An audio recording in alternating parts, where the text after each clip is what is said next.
will learn how we can create average monthly sales, and data is recorded daily for each category. And if we can see that in the table where we have January sales of 3,303, and each month has different sales, but the total is the sum of all sales. And here we want to know that what is our every monthly sales for that particular year. So let me show you the data first. Data is like this, recorded for each day, for each category, and the total amount. And let's see how we can create it. Uh, First, let let us bring this amount in here and see if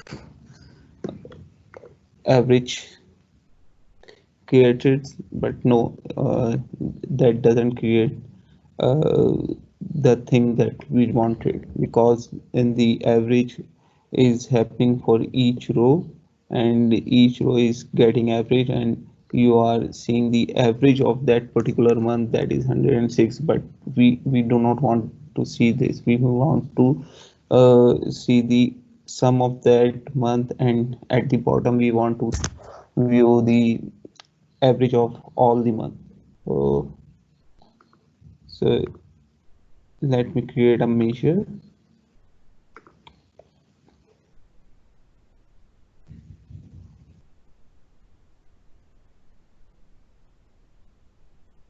Let's go sum.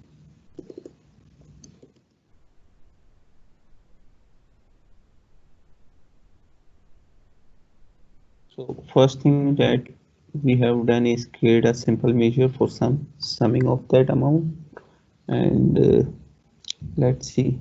So again, it is the same as the sum of the amount. And the second part we will do is create a function of average x. Uh, there is a average x function in the DAX which calculates the average of set of expression evaluated over a table. So what we will do is create AVX amount and see whether it works or not. The table is table 1, and our expression is amount. Let's see whether this works or not. So we want it to have an average of that particular sum, and when we see it again, it is showing the normal average, because the table itself has granularity at the uh, date level, but we want to create average on the month level.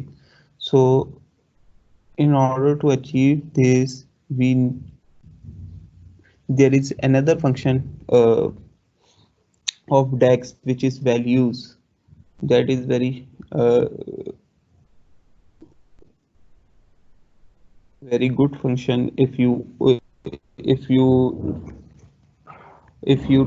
doing certain calculation of particular column. So let me so we will again do the average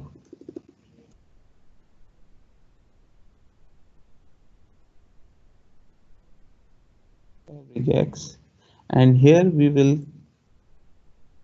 instead of giving the uh, whole table, we are only passing a column which is table month, and at that particular level we are evaluating the sum amount.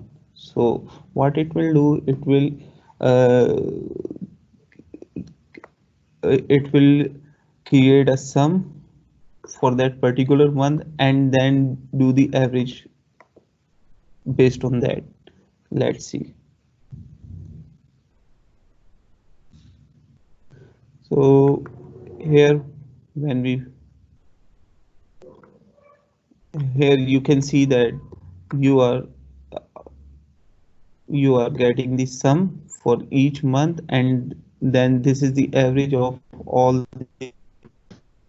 So you are getting the average value of each particular month. So that's it. Hope this will help you in many ways when you are calculating the average.